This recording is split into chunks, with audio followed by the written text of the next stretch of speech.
Following Yi Xian's remark, he and his group wasted no time and charged at their adversaries. Yi Xian found himself facing a cavalry soldier armed with a lightning spear. As their weapons clashed, the Divine Harmony Realm enemy managed to overpower Yi Xian. Seizing this opportunity, multiple soldiers decided to concentrate their attack on him. However, Ban Zwang swiftly intervened, annihilating all the charging enemies at once. In the wake of this triumphant moment, Ban Zwang fearlessly declared her lack of fear, even in the face of opponents in the Divine Harmony Realm. Turning her attention to Yi Xian, Ban Zwang inquired about his well-being. Yi Xian replied, assuring her that his injury was not life-threatening. As they caught their breath, another wave of cavalry soldiers charged toward them.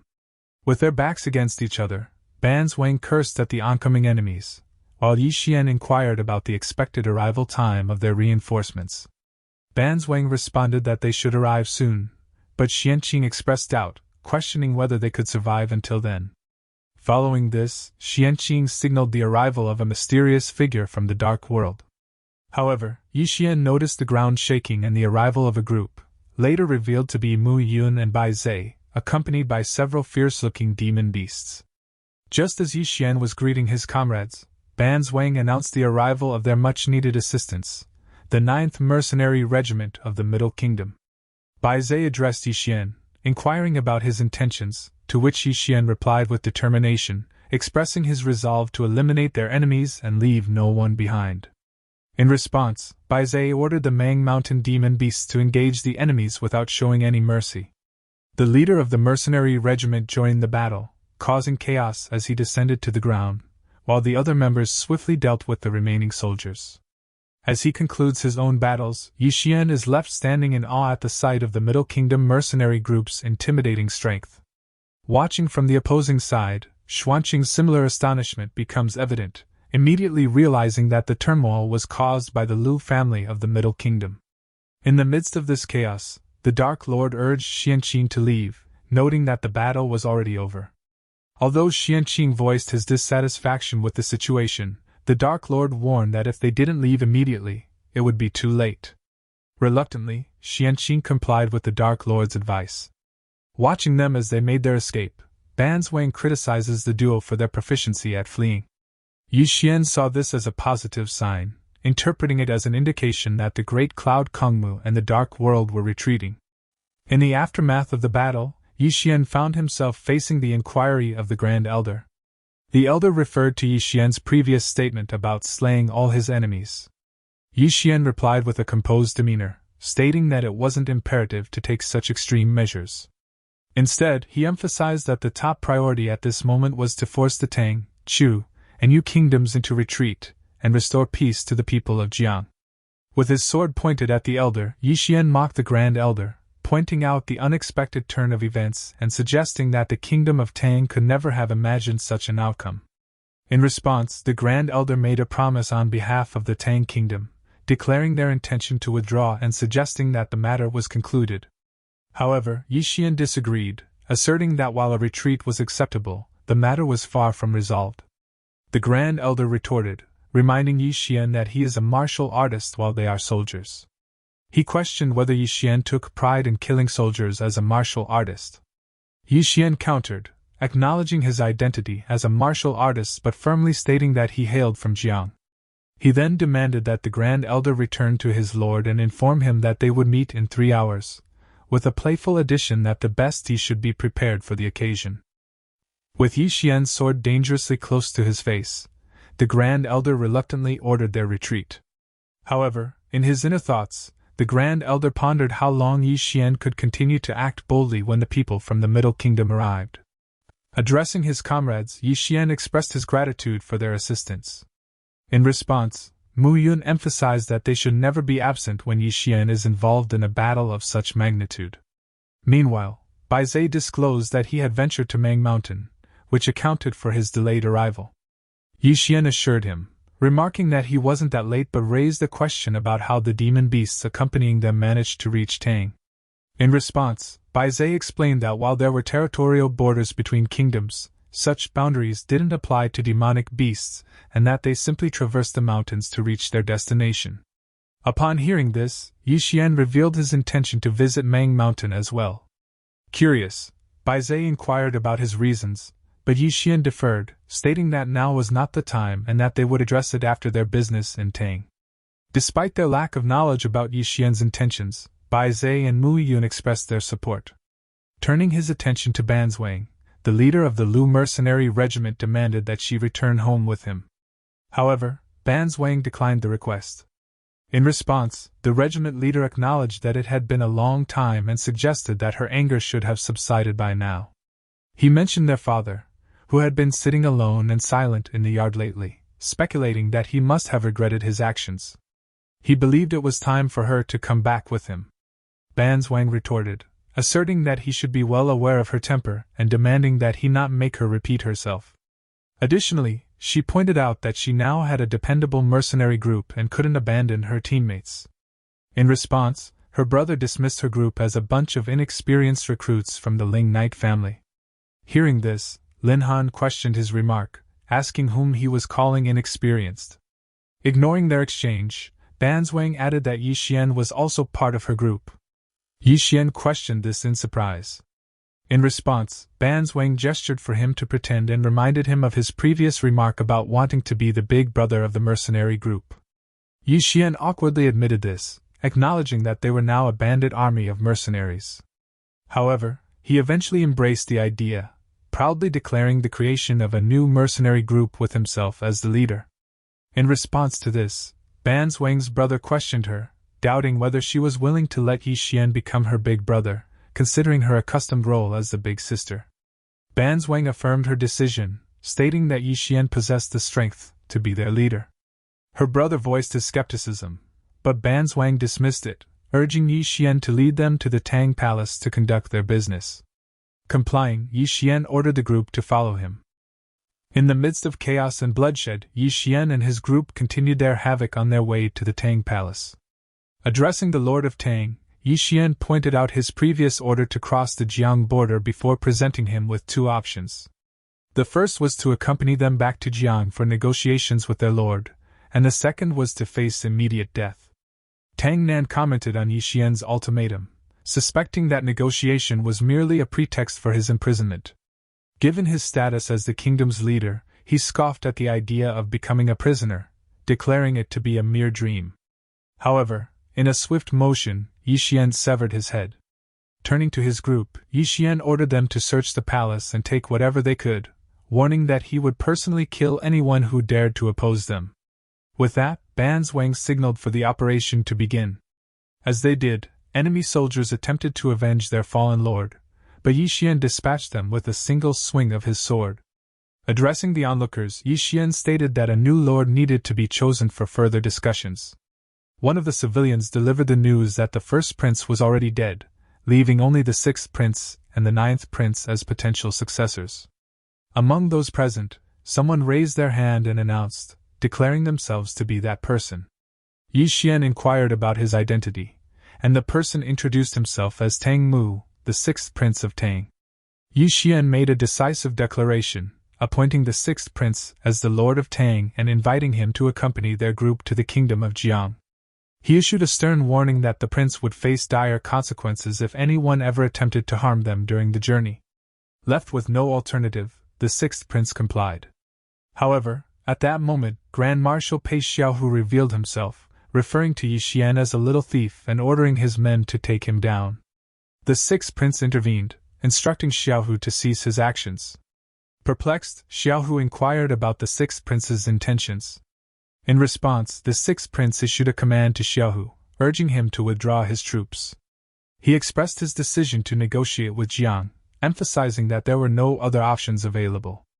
Additionally, he conveyed his desire to avoid further casualties among Tang soldiers and civilians. However, Xiaohu pointed out that even if he went to Jiang, there would be no negotiation, and the Tang kingdom would have no choice but to obey Jiang's commands. In response, the sixth prince acknowledged that the Tang kingdom had suffered defeat and that there was a price to pay. However, Xiaohu stated that the kingdom was in ruins, families had perished, and this was a price he could not accept. In response, the sixth prince offered a piece of wisdom, suggesting that preserving the green hills would eliminate the need to worry about burning wood. He emphasized that as long as everyone remained alive, there would be hope for all things. Convinced, Xiaohu suggested accompanying the sixth prince to the Jiang kingdom. Yi Xian agreed but presented a condition. Xiaohu angrily inquired about the condition, and Yi Xian revealed that his condition was for Xiaohu to use his soldiers to serve the Jiang kingdom until the Chu and Yu retreated. Otherwise, he couldn't risk sparing his life. In response, Xiaohu accused Yi Xian of openly insulting him and the Tang kingdom. Unperturbed, Yi Xian readied his sword and gave him an ultimatum. Just as Xiaohu was about to disagree, the sixth prince intervened, stating that they would agree to all the conditions Yi Xian would ask. Xiaohu questioned this, and the sixth prince replied that as long as the people's hearts were not broken, the kingdom would not be destroyed, and there was still hope for everything. Yi Xian praised the prince, acknowledging that the sixth prince understood the situation. Following this, they initiated their return to the Jiang kingdom. Upon their return to Two World City in the Jiang kingdom, Yi Xian and the group were enthusiastically welcomed by the city's inhabitants, including the ninth princess. Addressing the ninth princess, Yi Xian playfully questioned the commotion, finding it somewhat embarrassing. In response, the ninth princess informed him that he had become the most beloved person in the kingdom. She added that everyone in the camp and the people of the city admired him, even more than her father's prestige. Touched by this, Yi Xian briefly fell silent before hugging the ninth princess, stating that for the sake of Jian, everything was worth it. Later that night, Yi Xian examined his sword, pondering the likelihood that his next opponent might be in the Divine Harmony realm, or even the Dharma realm. With this realization, he contemplated how he could defend himself if that were the case. At that very moment, the fifth-floor master unexpectedly appeared. Surprised by his presence, Yi Xian inquired about the reason for his visit. In response, the fifth-floor master delivered the news that the Chu and Yu kingdoms had decided to retreat to the Tang kingdom. Undeterred, Yi Xian remarked that even if they retreated, they would still pay a heavy price for their foolishness. The fifth-floor master commended Yi Xian for his courage, but reminded him to remain cautious. He mentioned that people from the Middle Kingdom had arrived and asked if Yi Xian had a plan. Yi Xian responded, expressing his intention to work with his team to reach the Divine Harmony realm as quickly as possible. The fifth-floor master was momentarily surprised by this and suggested that Yi Xian might be able to expedite his progress with the help of a Divine Harmony pill. He explained that this pill contained the 5 elements of spiritual energy and could enhance Yi Xian's chances of breaking through to the Divine Harmony realm. However, the elder hesitated to continue his sentence. Intrigued, Yi Xian encouraged the elder to elaborate further. In response, the fifth-floor master revealed that the pill was quite expensive, costing nearly 100 million gold coins for a single pill. Yi Xian couldn't hide his astonishment at the cost, but the fifth-floor master awkwardly suggested that if Yi Xian were in a hurry, he could transfer a dozen or more pills to the headquarters and provide them for free. Yi Xian appreciated the offer but questioned how he could accept such generosity. Proudly, the fifth-floor master assured him that these were minor expenses for the drunken immortal house.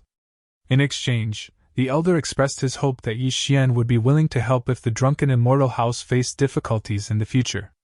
Yi Xian promised to assist if the need arose but still hesitated to accept the aid for acquiring the pill.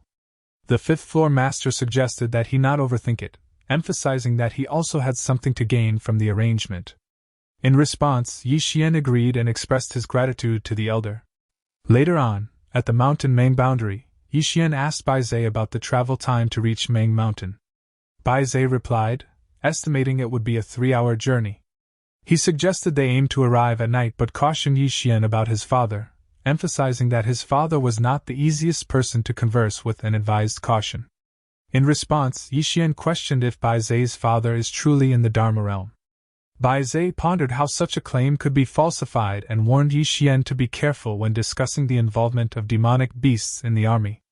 Yi Xian assured Bai Zhe that he understood the sensitivity of the topic and promised not to provoke his father. However, a short while later, Bai Zhe's father grew increasingly furious, suspecting Yi Xian of proposing to enslave the demon beasts of Mang Mountain and expressing his sarcastic speculation that Yi Xian is no longer interested in living. Reacting to this, Yi Xian maintained a composed demeanor, while Baizé clarified their intention to admit a group of demonic beasts into Kanglin Academy as students with equal access to training and resources. Somewhat convinced, the elder inquired further about demon beasts serving in the army. Despite Baizé's uncertain expression, Yi Xian confidently elaborated on the benefits, emphasizing that they could receive payment, while enhancing their combat abilities without being used as weapons of war. This explanation prompted the elder to question his son about his opinion. In response, Baizé expressed his belief that entering the academy for systematic training would greatly benefit the demon beasts of Mang Mountain, citing the strength of the academy's inhabitants, and the need for their own strength to match. In his inner thoughts, the elder agreed that equal access to resources for demon beasts was a sound proposition. He voiced his agreement, and both Yi Xian and Baizé thanked him. Later, on their way back, Baizé commented on the gains Yi Xian had made, noting that the demon beasts his father had chosen to accompany them were all in the secluded realm. He attributed his father's generosity to their friendship. Yi Xian playfully teased Baizé for his unusual modesty. Suddenly, Yi Xian received a message through his voice transmission stone, revealing that the Great Cloud Empire had sent an envoy to take the 9th princess as their concubine. Enraged, Yi Xian questioned their audacity before impulsively shattering the voice transmission stone in anger. Upon reaching the barracks in the Two-World City, Yi Xian entered a tent where the envoy of the Great Cloud Empire was preparing to hand a scroll to the 9th princess. The envoy inquired about Yi Xian's identity, but Yi Xian's attention was fixed on the scroll. He had resolved to dissuade the Great Cloud Empire from their intentions and not allow them to achieve their goals. As the 9th princess was about to introduce him, Yi Xian took the initiative, boldly declaring himself as her fiancé. He firmly ordered the envoy to convey a message to his lord, that if they sought conflict, they could face it directly instead of resorting to deceitful tactics. Enraged, the envoy reacted with hostility, making derogatory remarks about Yi Xian's identity, and demanding his execution for talking to them. However, before he could complete his sentence, Yi Xian swiftly struck him down, cleaving him in half. Turning to the escort guard of the envoy, Yi Xian pointed out that his master was already dead. He instructed the guard to carry out his words back to their lord, emphasizing his name as Yi Xian. With the guard's prompt departure, Yi Xian turned to the 9th princess and expressed his regret for any damage done to her reputation. He explained that he couldn't think of a better course of action, especially given that their adversaries would continue to attack them regardless of any peace efforts. Most importantly, Yi Xian conveyed his reluctance to see her suffer in the great empire. The blushing princess, somewhat disappointed but understanding the gravity of the situation, expressed her comprehension. In her inner thoughts, she concluded that she might have been overthinking things. Shifting their focus to the box she was holding, the 9th princess mentioned that she had something to give him. Yi Xian inquired about its contents, and she revealed it to be the Divine Harmony Pill, a gift from the 5th floor master. Yi Xian expressed his surprise at the 5th floor master's ability to locate it. Hearing this, the 9th princess explained that there was nothing in the world that couldn't be found within the drunken immortal house. However, she also cautioned that he had taken an excessive amount and questioned his intentions.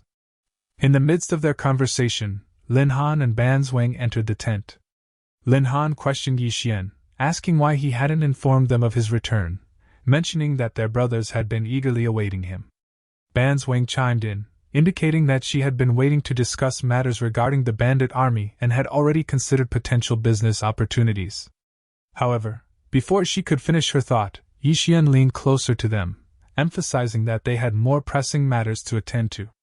Curious, Lin Han inquired about these matters, and Yi Xian revealed the Divine Harmony Pills, explaining their ability to rapidly enhance their cultivation levels and the significant cost he had incurred to obtain them. Rather unceremoniously, Lin Han and Ban Zwang casually consumed the pills, much to Yi Xian's disappointment. Suddenly, an explosion from outside caught the group's attention. Yi Xian quickly deduced that the sound originated from the northwest, about a mile away. Hurrying outside, he determined it to be an enemy attack. Observing the chaos, Yi Xian criticized the audacity of the attackers for launching a surprise assault. The 9th princess identified the attackers as the allied armies of Chu and Yu, including the formidable Dark Cloud and Kangmu Black Flame forces. She cautioned everyone to be vigilant. However, Ban Zwang boldly charged toward the enemy, declaring that if they dared to attack, they should be prepared to face the consequences. Yi Xian joined the fray, dispatching multiple foes with ease. He then proposed that he would hold off the enemy forces while the others focused on cultivating. He distributed the Divine Harmony pills, urging them to advance to the Divine Harmony realm. Playfully, Ban Zwang called him insane, remarking on his audacity to promote them at such a critical juncture. Yi Xian countered, suggesting that he was either insane or simply desperate to make everyone stronger. Shortly thereafter, another explosion resonated, and the ninth princess concluded that it was coming from the city gate. Given the circumstances, she delegated responsibility for the current issue to Yi Xian, while she would attend to the situation at the city gate. Yi Xian agreed, noting that the demonic beasts in that area were under her command. The leader of the Black Flame Army gave the order to kill them and take Yi Xian's head. In retaliation, Yi Xian charged his sword and challenged their ability to carry out such a threat.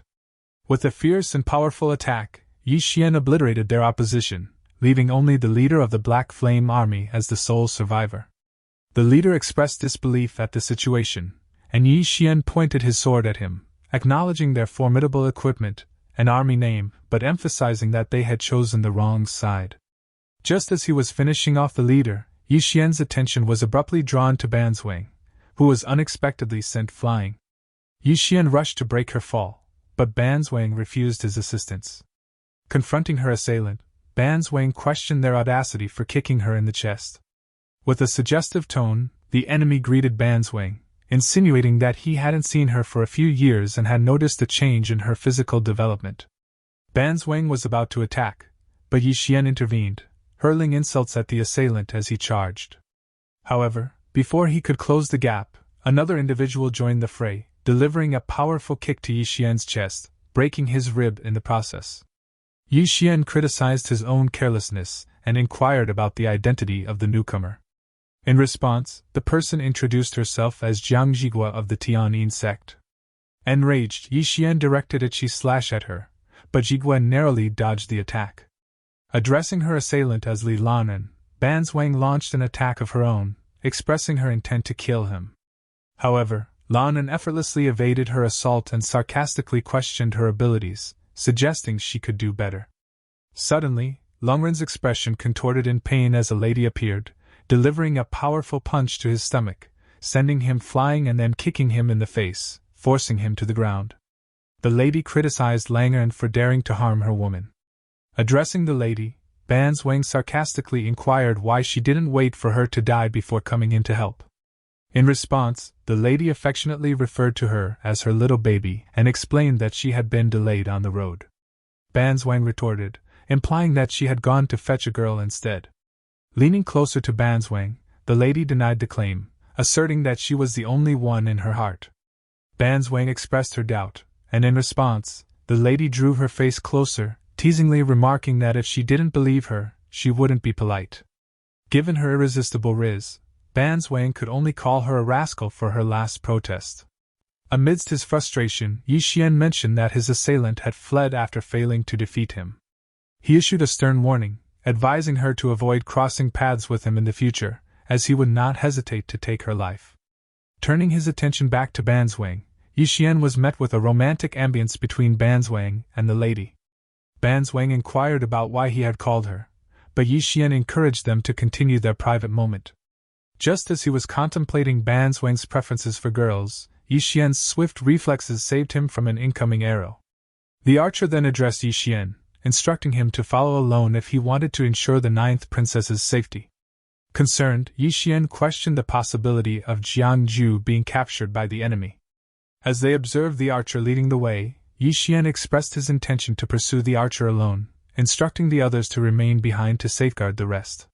Watching him depart, Ban Zwang's lover offered to assist Yi Xian, but Ban Zwang disagreed, noting that Yi Xian preferred them to stay put. Turning our attention to the designated location, Yi Xian realized he was in a precarious situation, as it became apparent that the enemy had used the ninth princess's name to lure him there. Suddenly, a familiar voice touched Yi Xian's shoulder from behind, expressing concern for his well-being.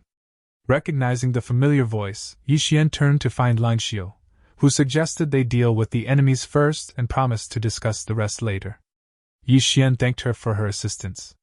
The enemies wasted no time in charging at them, ridiculing Lang Xiu as just another person seeking their own demise and ordering everyone to attack and kill them both.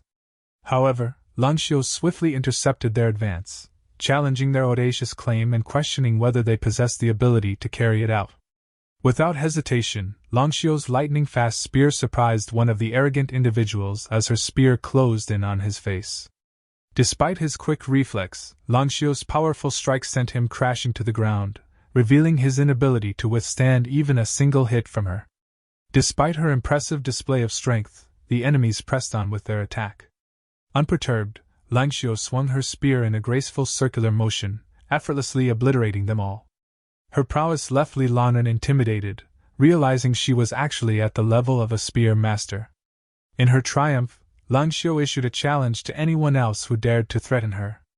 Lanren questioned Lang Xiu about her identity, and why she was involving herself in the affairs of Kongmu Academy and the Dark World. In response, Lang Xiu questioned his doubts, asking if he wasn't convinced. Lanren countered, asking if she understood the consequences of meddling with Kongmu and the Dark World. Ignoring his threat, Lang Xiu pointed her spear directly at his face, offering him the choice of fighting alone or facing a group. Lanren questioned her proposal, wondering if there were only two of them.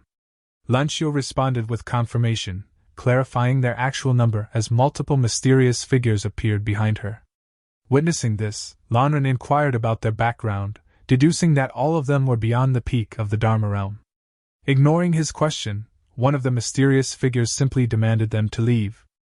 Realizing that it would be their group that would suffer if they engaged in a battle against the Dharma realm cultivators, Lanren wisely ordered his followers to retreat. Concerned for Yi Xian, Lang Xiu asked if he was hurt. Yi Xian assured her that it was merely a superficial injury, and not a problem. Changing the subject, Yi Xian inquired about her reason for being there. Blushing slightly, Yi Xian couldn't help but notice her worried expression. He reassured her that he was truly fine, explaining that he only had some minor wounds that would heal after taking 2 golden pills. In response, Lang Xiu suggested that they walk together, and Yi Xian agreed. In a scene that reflects the nature of their feelings, Lang Xiu revealed that the incident involving Kongmu Academy and the Dark World against Yi Xian had caused quite a stir in the Middle Kingdom. A subtle blush colored her cheeks as she spoke. Upon hearing this, Yi Xian blushed as he concluded that she had come specifically for him. However, Lang Xiu swiftly expressed her reluctance, explaining that her arrival had brought both justice and trouble, and that the troubles were even more significant than those of Kongmu Academy and the Dark World. With actions and words that suggest something to Yi Xian, Lang Xiu explained that many problems would arise for him after their meeting, something he couldn't afford right now. Lang Xiu expressed her initial reluctance, explaining that she had not wanted him to become involved, but circumstances had now forced his participation. Taking the hint, Yi Xian speculated if it was related to her family, and Lang Xiu confirmed that it involved not just her family but also other families. Lang Xiu expressed her intention to distance herself from him and do her best to restrain her family from bothering him. However, she acknowledged that she couldn't control the actions of the other families. Yi Xian expressed his understanding, emphasizing that he was not afraid of trouble. However, Lang Xiu pointed out that if he continued to be her friend, he would inevitably become entangled in a web of significant trouble.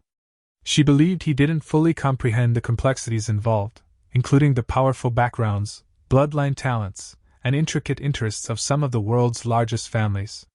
Before she could finish her explanation, Yi Xian abruptly asked if she wanted to break up with him. This question momentarily surprised her.